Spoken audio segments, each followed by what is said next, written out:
আসসালামু আলাইকুম বন্ধুরা, কী অবস্থা? সবাই কেমন আছেন? আমরা কিন্তু বেশ ভালো আছি। আজকে নিচে গিয়েছিলাম, তো একটা আঙ্কেল দেখলাম যে কবুতর নিয়ে বসে আছে। তো সেখান থেকে আমার দুইটা কবুতর পছন্দ হয়েছিল, তো আমি দুইটা নিয়ে এসেছিলাম। ওখান থেকে একবারে জবাই দিয়ে নিয়ে আসছিলাম, তারপরে বাসায় নিয়ে এসে পরিষ্কার করে নিয়েছি। আর এর ভিতরে একটা কবুতর একটু ছোট, আর একটা কিন্তু বেশ মাংস ছিল গায়ে। আর কবুতর বাইরে থেকে পরিষ্কার করে নিয়ে আসা যায়, কিন্তু আমি ইচ্ছা করেই নিয়ে আসি না, কারণ ওরা গরম পানিতে দিবে। আর দুইটা কবুতর কেটে পরিষ্কার করে আমার কিন্তু বেশ আধা কেজি মতোই মাংস হয়েছে। আর কবুতরের ভিতরে আপনার আলু দিলে কিন্তু বেশ খেতে মজা লাগে। তো আজকে আমি রান্না করবো এই যে কবুতরের মাংস ছোট ছোট করে আলু দিয়ে।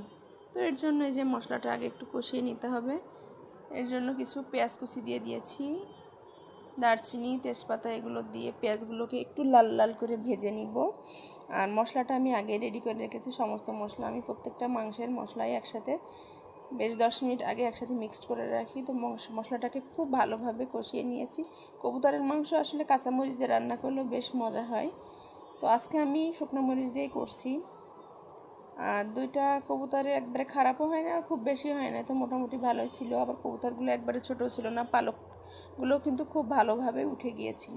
তো মাংসটাকে আমি খুব ভালোভাবে কষিয়ে নিব। আর কবুতর তো বেশি পানি লাগে না, খুব অল্প পরিমাণে পানি দিয়ে এটাকে আমি কষিয়ে নিব।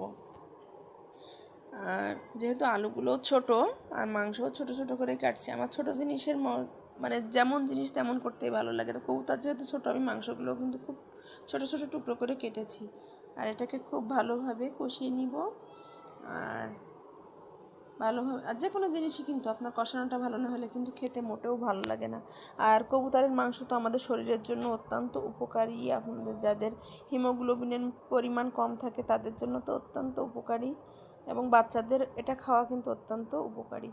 তো এই যে আমি কষানোর জন্য পানি দিয়ে দিয়ে পানিটা শুকায় গেলে খুব ভালোভাবে কষিয়ে নিব। তারপরে দিয়ে দিব একটু ঝোলের পানি। আর কবুতরে একটু পরিমাণে একটু বেশি ঝোল থাকলে আমার মনে হয় ভালো হয়।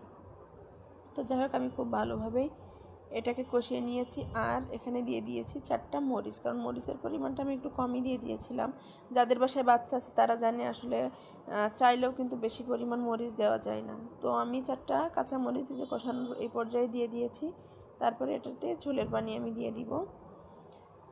ঝোলের পানির জন্য আমি পানিটা দিয়ে দিয়েছি। আর এটা শুকিয়ে গেলে কিন্তু মাংস রান্না, আমার কাছে মনে হয় সবজি রান্নার চেয়ে মাংস রান্নাটা বেশি ইজি। তো এই যে মাংস রান্না কিন্তু প্রায় হয়ে গেছে, আর আমি একটু ঝোল রাখবো এটাতে। আর সবশেষে এখানে জিরা ভেজে নিয়েছি, শুকনা খোলায় টেলে নিয়েছি। এটা কারা কারা দেন আমি জানি না, তবে আমরা মাংস রান্না, মাছ ভুনা, ডিম ভুনা এগুলোতে ভাজা জিরার গুঁড়া ব্যবহার করে থাকি। সবশেষে উপর থেকে ভাজা জিরার গুঁড়া দিয়ে দিলেই কিন্তু রেডি হয়ে গেল আমার কবুতরের মাংস রান্না। তো কেমন হলো আমার রান্নাটা অবশ্যই জানাবেন। আর আপনারা আজকে কে কী খাচ্ছেন সেটাও একটু কমেন্টসে টুক করে লিখে দিয়ে যাবেন। ধন্যবাদ সবাইকে।